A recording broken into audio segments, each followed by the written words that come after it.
For years, Americans have been told that falling home prices are the only solution to the affordability crisis. But what if that's wrong? What if I told you, housing can become affordable even if prices never fall? Sounds impossible, right? Because everywhere you look, the message is the same. We just need prices to crash. Wait for the market correction. Once home values drop, affordability will come back. But what if that's the wrong framework? What if affordability isn't just about price? Today, we're going to unpack one of the biggest myths in American housing and explore whether affordability can improve without home prices collapsing. And if you care about middle-class stability, generational wealth, homelessness, or economic justice, this conversation matters. Let's dive in. When people say housing is unaffordable, what do they usually mean? They mean home prices are high, rents are high, monthly payments are crushing, young families feel locked out, seniors feel trapped, workers are priced out of cities. But here's the critical point. Affordability is not the same as price. Affordability is about the relationship between income costs, financing, public policy, risk time. A $500,000 home can be affordable to one household and impossible for another. The same home can be affordable in one year and unaffordable the next, even if the price never changes. So the real question is, can we change the structure of housing costs without collapsing asset values? Because let's be honest, if prices fall dramatically, millions of homeowners lose equity, pension funds lose value, local governments lose tax revenue, construction jobs disappear. A crash may feel satisfying, but it has real consequences. So is there another path? Yes, but it requires structural thinking, the myth of just build more. You've probably heard this argument: if we just build more housing, prices will fall. There's truth here. Supply matters, but building alone doesn't guarantee affordability. Let's look at cities like Austin and Nashville. Both cities built aggressively in the past decade. Rents cooled temporarily, but did housing suddenly become deeply affordable for working-class households? Not really. Why? Because housing markets don't behave like simple textbook supply-demand graphs. Developers build where profits are highest. That usually means luxury units, high-demand neighborhoods, market-rate housing, and even when supply expands, it often stabilizes prices. It doesn't reverse them dramatically. So yes, building matters. But affordability requires more than supply. Affordability is about payments, not price. Here's where most people misunderstand housing economics. What determines affordability? Monthly payment, not sticker price. If interest rates fall, a high-priced home can suddenly become affordable. If interest rates rise, the same home becomes out of reach. This is why the jump in mortgage rates after 2021 dramatically reduced affordability, even where prices flattened. Affordability requires price plus, interest rate plus, taxes plus, insurance plus, maintenance, income growth.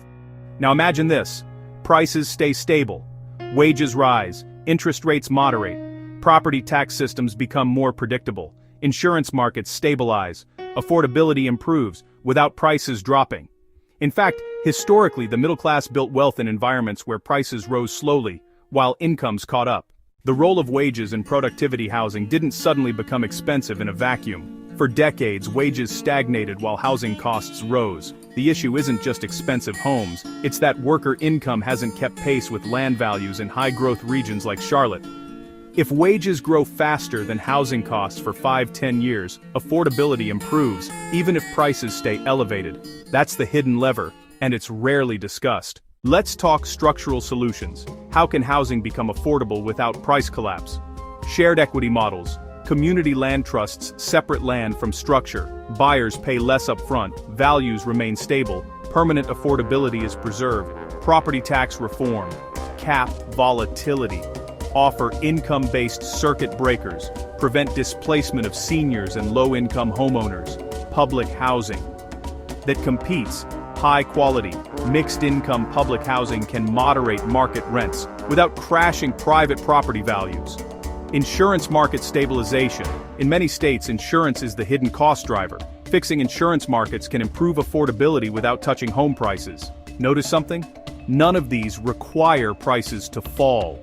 They change the structure of cost and access. Here's the uncomfortable truth. America is a homeowner democracy. Roughly 2/3 of households own their homes. Most voters don't want prices to fall dramatically. Falling prices feel like lost wealth, so politically, affordability solutions that preserve asset values are more feasible than price crashes.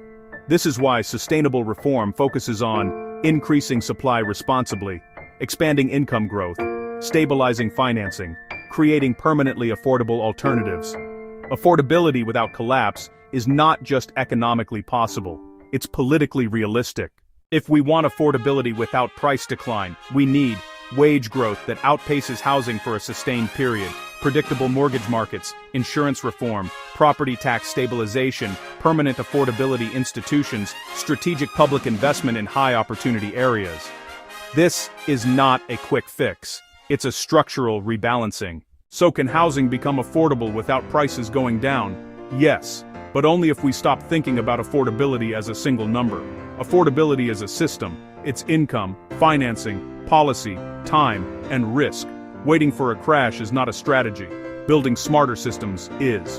And if we get this right, we don't just make housing affordable, we make communities stable. We protect wealth without locking out the next generation. We reduce homelessness. We strengthen democracy.